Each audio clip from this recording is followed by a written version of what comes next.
дүние адамдарды киімдерімен рия жасайды. Киімдерімен рия жасайды. Қымбат киім киеді, қымбат костюм шалбары киеді, қымбат бағанағы дубленкаларды киеді.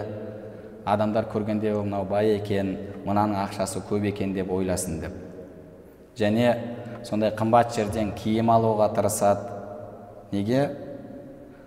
Ертең адамдардың алдында мен бұл киімді мына жерде алдым деп, немесе бағанағы қыздар мен балдардың әсіресе мынау ақшасы бар отбасынан шыққан қыздар мен балдардың әңгімелері, мен мына жақта болған кезде, Миланда болған кезде шопинг жасадым, мына киімімді сол жақтан алдым, мынаны Таиландқа барған кезде, мынаны басқа жаққа барған кезде, подружкасынан сен мына киімді қайдан алдың?